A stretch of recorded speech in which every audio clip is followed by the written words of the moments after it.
может быть, вы могли бы отвезти моего сына в школу? Чё? А ты бы реально рандомного чела попросила? Ладно, окей. Спасибо, что проводили меня. Вы очень-очень хороший человек.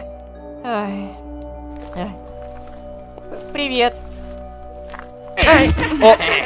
Не подходи, бедняк. Оу е, новая одежда, возвращение на Зеленый континент и обычные жители. Да, второй раз в сюжете поднимается тема обычных жителей. Зачем? Почему? Кто они такие? Неужели это не просто носатые чудики? Как говорится, давайте узнаем. А вообще, всем привет, дорогие друзья, я Лолошка. Добро пожаловать в 13 огней. Поехали!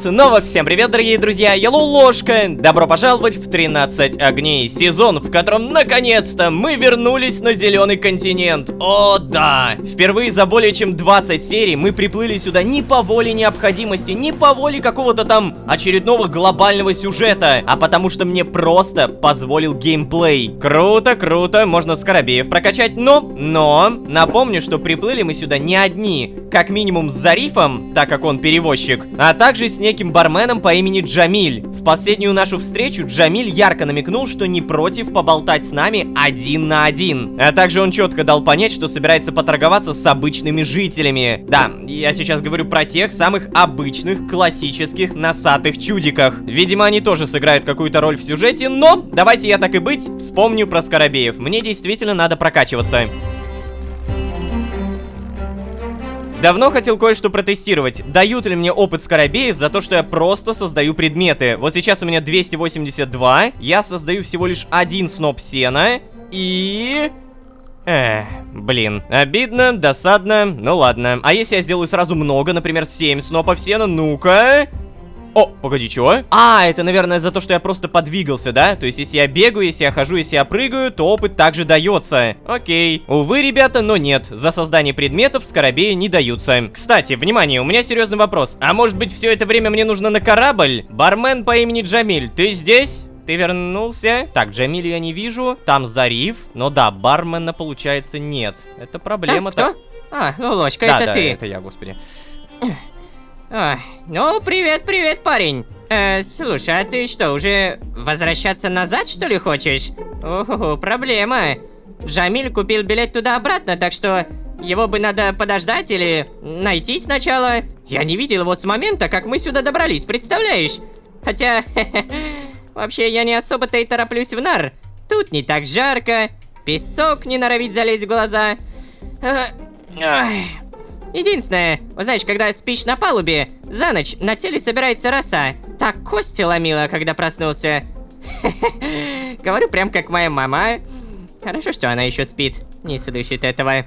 Слушай, если серьезно, Лолошка, ты как это, найдешь Джамиля? Надолго не задерживайтесь.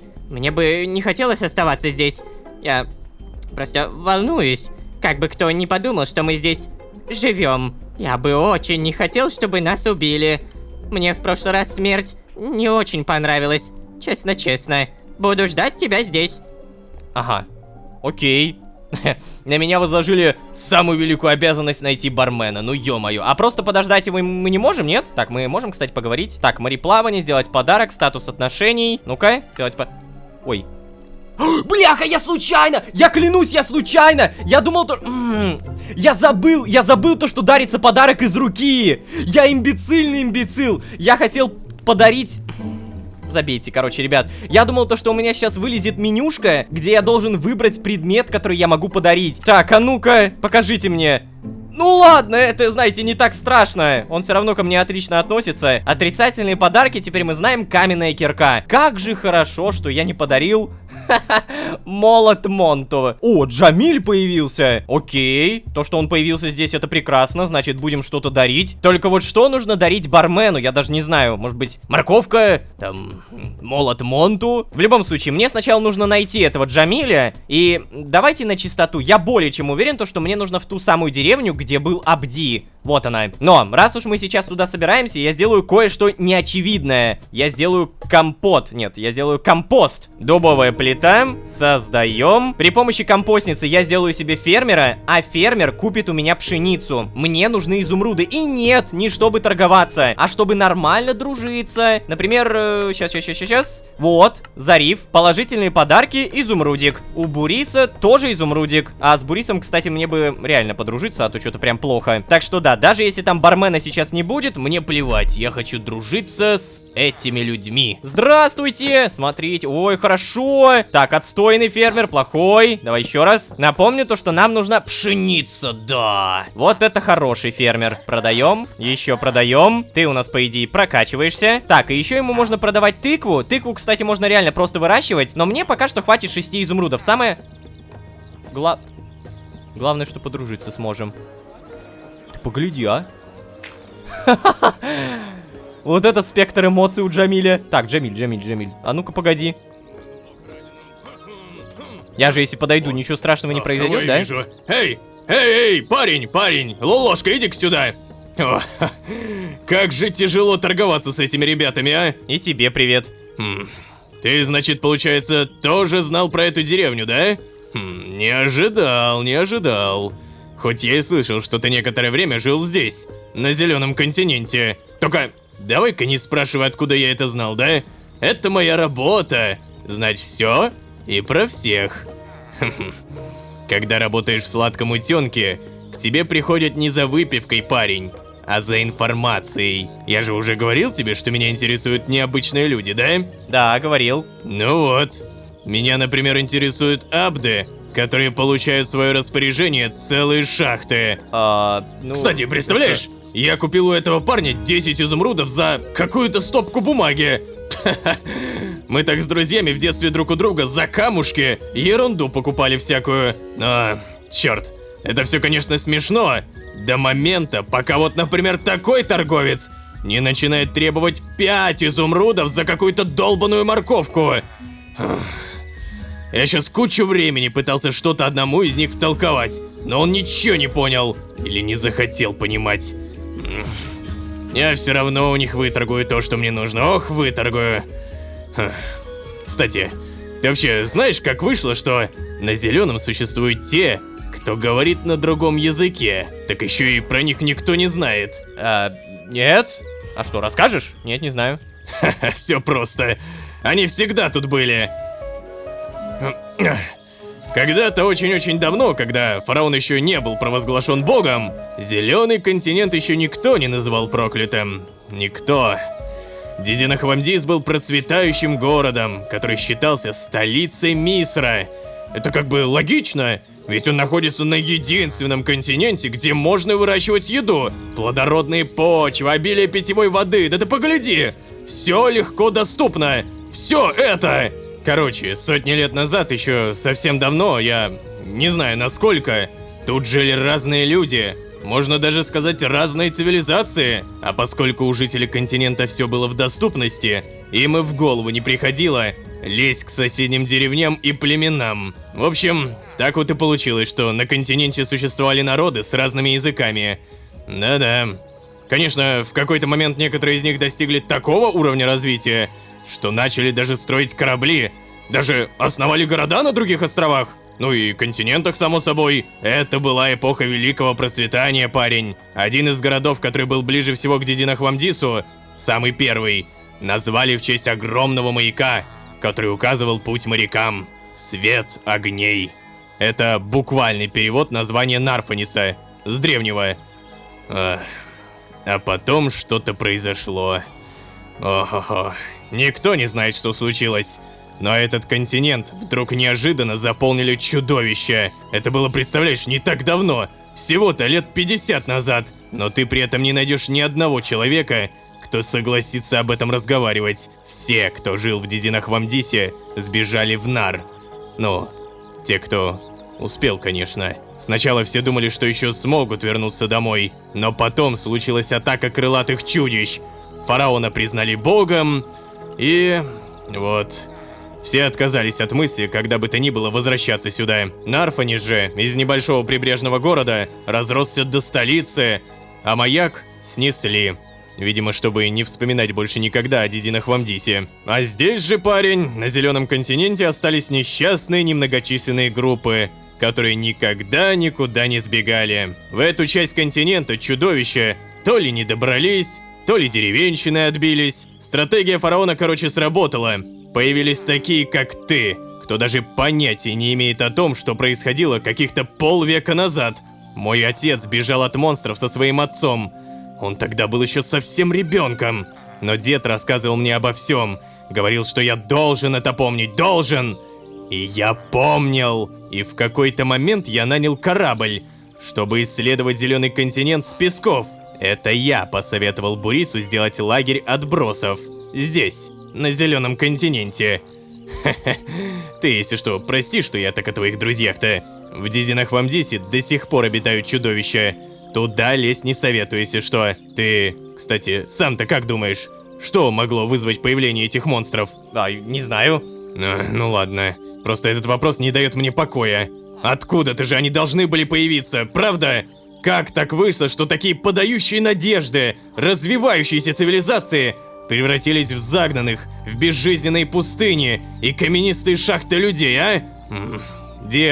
Мой дед рассказывал мне потрясающие истории про тот город. Самой главной покровительницей города считалась Селиасет. Но оно и понятно. Ей воздвигли огромную статую прямо на центральной площади. Великие мастера древности трудились над созданием невероятной скульптуры. Жаль, что я никогда ее не видел. Дед так ее описывал. Он говорил, что солнце между ее рогов было просто огромным. Разве же честно, что теперь это великолепие могут разглядывать только твари? Тебе, кстати, говорили когда-нибудь, что твоя молчаливость располагает к разговору? И все-таки, парень, у меня есть один вопрос. Как тебе удалось получить под свой контроль целую шахту, а? Я богатый чел, на самом деле, вот, да. У меня были миллионы утенов, вот я и купил.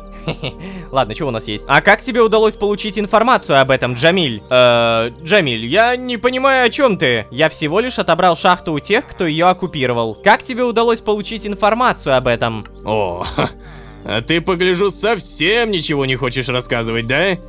Ну ладно, хорошо. Надеюсь, у нас с тобой еще будет шанс подружиться. Я думаю, что нельзя начинать дружбу с того, что кто-то кому-то должен, правда? Поэтому взамен на мою вонючую мазь раздобудь мне 32 листа мяты. Мне тут еще кучу всего нужно раздобыть, и что-то придется собирать самому. Буду рад, если поможешь. Ма-салама, встретимся на корабле. Вот оно как, да? О, будет добывать? Ну-ка. Сюда пошел процесс. А жители как? Никак не отреагируют, что ли, на это? Так, погоди. Еще раз. Мне нужна мята за то, что он мне починил руку. Да, он, короче говоря, хотел за мою починенную руку выведать, почему я теперь владелец островов. Но я ничего не сказал. Он это понял. Также понял то, что я ничего и не скажу. Поэтому, бляха. Может быть, надо было просто сказать. И тогда я мяту бы не начал добывать. Я никогда не находил мяту, ребята. Какие 32 штуки? Вы что, серьезно? Ладно, будем искать.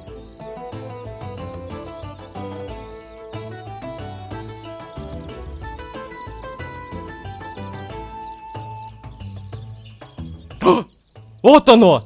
Я нашел! О, господи. Так. Господи, что-то у меня прям с голосом аж. Я нашел, ребята, мятные росточки, полностью выросшие. Так, и что мне?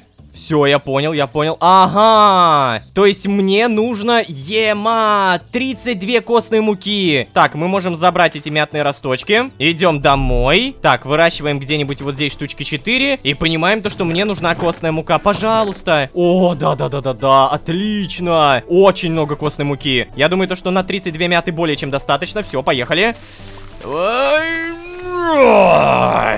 20. Остается последнее и сюда. Обновление услуга за услугу. Ну-ка, а что там было написано?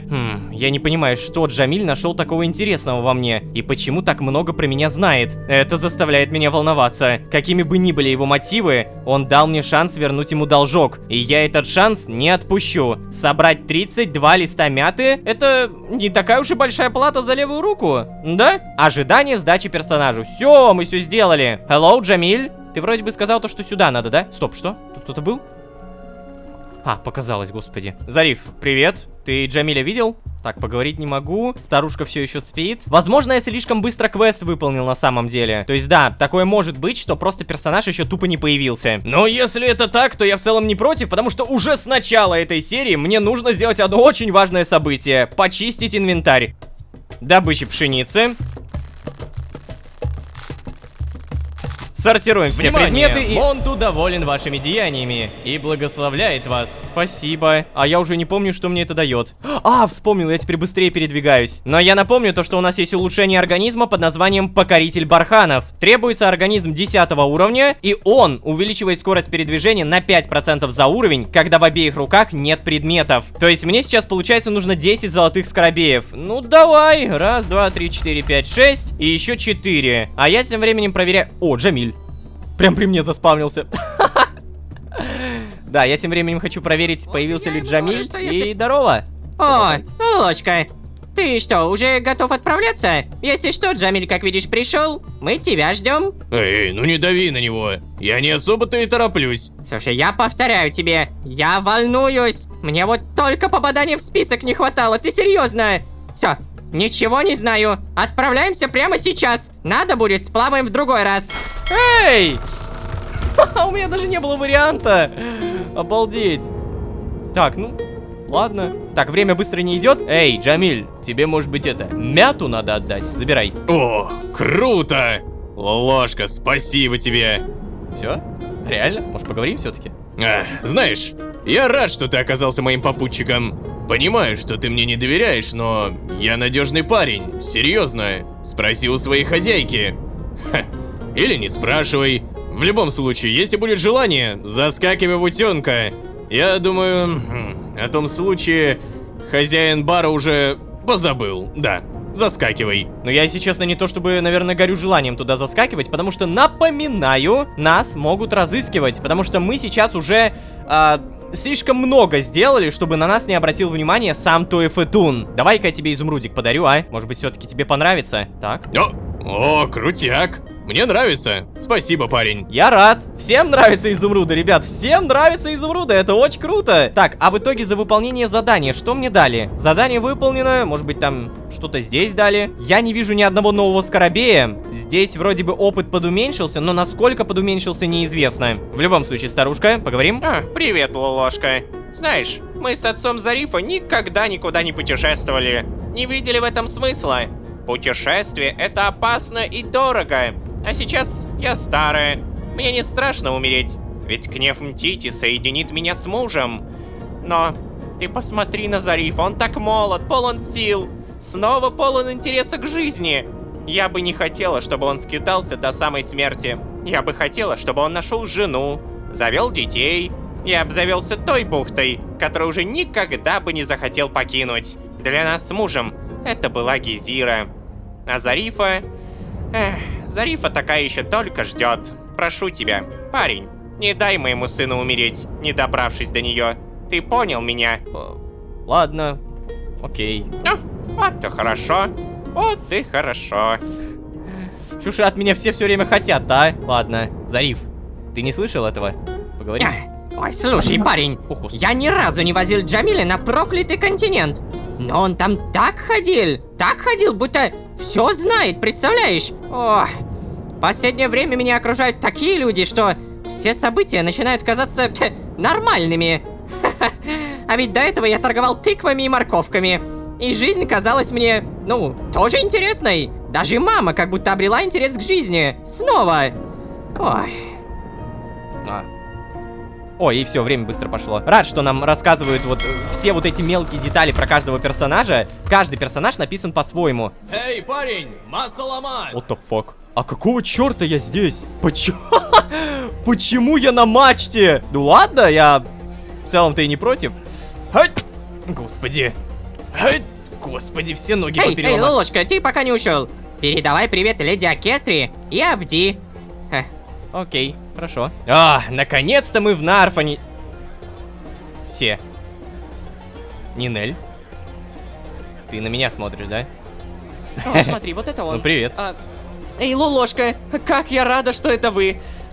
Мне ужасно неловко, но, может быть, вы могли бы отвезти моего сына в школу? Я оставила дочку дома одну. Вилли нигде нет. Я очень вас прошу, пожалуйста. Школа находится в Нарфанисе.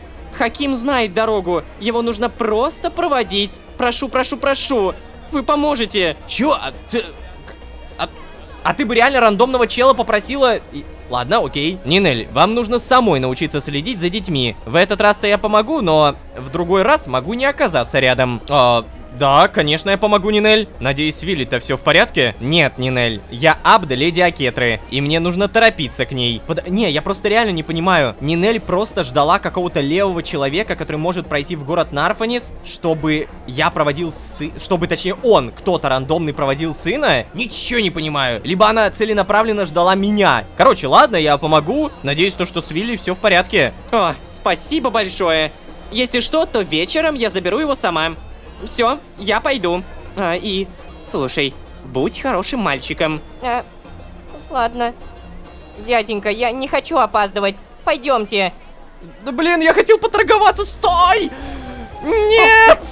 Слушайте, а это же вы приносили нам чай, правда? Это был такой вкусный чай, дяденька, вы не представляете. Да. Когда мы пьем с мамой выдуманный чай, это весело. Но я-то знаю, что он не настоящий. Я знаю, мне очень нравятся вкусные вещи. В школе нам иногда дают рис с сахаром. Я ничего вкуснее не ел. Ай, и вы попробуйте. Ладно, рис с сахаром. Моя семья, конечно, не может себе позволить покупать обеды часто. Но недавно меня взяли в ученики обувщика. Мне платят 3 утена в неделю. А работаю я всего по 5 часов в день. После школы, представляете? Вот все завидуют мне. Мама мной очень гордится, но переживает, что я буду плохо учиться. А я не буду плохо учиться. И никогда не стану таким, как папа. Мама очень страдает из-за папы. Но она очень-очень любит его. Кстати, мы пришли, дяденька. Спасибо, что проводили меня. Вы очень-очень хороший человек. Привет. Не подходи, бедняк. Да, на нем лохмотья, смотрите. А что, если у него вши? Да, точно. Мама говорит, что таких, как ты, не должны брать в школу, потому что вы тупые. Реально тупой. Твоя мама не права. И оценки у меня по всем предметам лучше, чем у тебя. Да ты все равно бедный, понял? Иди лучше обувь чини. Своей ты все равно себе позволить не сможешь. Реально, Это трэш. Блин, а ведь знаете, такое действительно существует в самой что ни на есть настоящей жизни.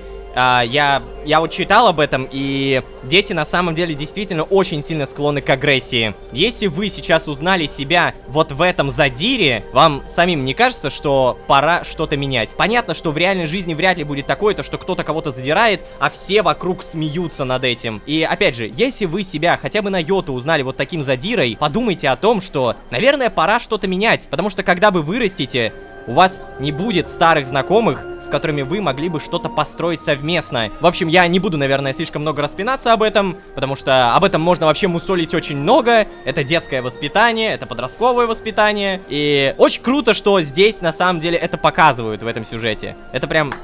низкий поклон, молодцы. В любом случае, мы знаем то, что в Нарфанисе школа находится здесь. И тут учится, как, Хаким, да, его зовут Хаким. Давайте мы обратно телепортируемся на рынок. И не забудем о том, то, что мне нужно выполнять задание от одного единственного человека. Да-да, я говорю про фермера. Эй, да-да, здорово. Сочнейшие томаты только у меня, подходи. Да знаю, я знаю. Ну-ка, могу ли я как-то помочь?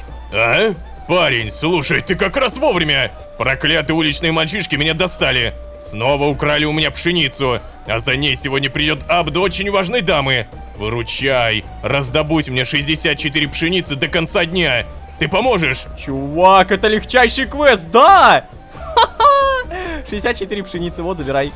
Это был самый простой квест за всю историю. Ох, парень, спасибо огромное. Это тебе. Обновление уличные мальчишки. Плюс 5 с фермером, хорошо. 18 утенов, скоробей.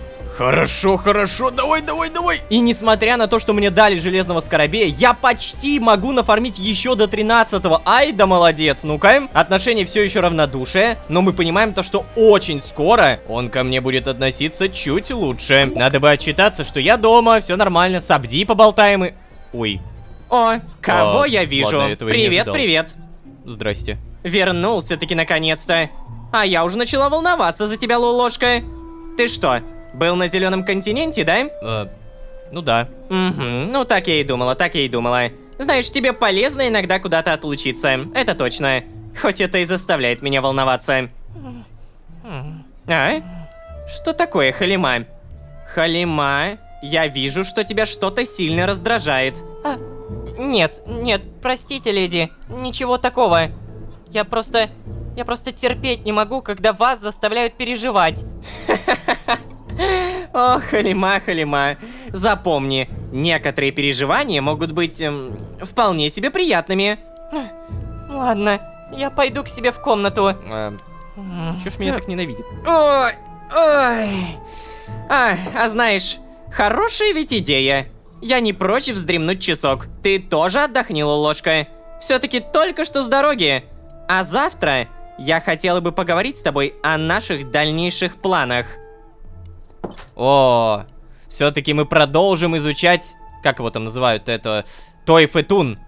Блин, Хануф мне ничего не сказал, просто взяла и ушла. Привет, котейка! Погладить, кстати, нельзя. Нифига у нее наряд! Я уверен, то, что вот этот наряд стоит миллионы утенов. А я тут это, со своими сотнями хожу. Что-то еле-еле покупаю себе еду, блоки какие-то. Я очень хочу разбогатеть на том, то, что наконец-то прокачаю себе шахтерские острова. И давайте, наверное, прокачаем рабочую силу до 2-го уровня. Бам! Улучшение нанимает дополнительных шахтеров. Увеличивает скорость добычи ресурсов. Все, следующее стоит 200 утенов. Я сейчас потратил 100.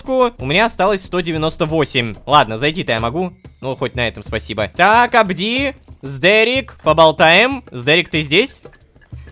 Сдерика нет? Ага, погоди, чтобы здесь на кухне никого не было, это странно. Абди, ты-то хотя бы здесь? Ну, ё-моё, я думал, с кем-нибудь поговорю сейчас. Что ж, а Кетра хочет со мной поговорить о наших дальнейших планах. Мы понимаем, что если она хочет поговорить об этом, значит это что-то очень-очень серьезное. Скорее всего, это золотые маски, скорее всего, это Тойфетун. И мы прекрасно помним, что это связано с богом фараоном. Поэтому, начиная расследовать данную цепочку, мы выйдем на фараона. И мне не терпится уже, блин, до этого дойти. Сразу заберем на будущую серию, чтобы не забыть. А на этом я буду действительно постепенно заканчивать. Ребята, спасибо огромное за просмотр. Не забывайте, пожалуйста, подписываться. Не забывайте ставить лайки. Понимаю, в учебную пору сразу вырубаешь видео и сразу идешь чем-то заниматься по учебе. Может быть, какая-то работа появляется. Как-никак осенняя пора. Кто-то уже начинает к Новому году готовиться. Но, пожалуйста, из-за всего этого не забудьте поставить лайк и подписаться. Это всего лишь несколько секунд. Спасибо большое, если не пропустили мимо ушей. А если вы здесь впервые, то можете еще и позвать друзей. А с вами были Лолошка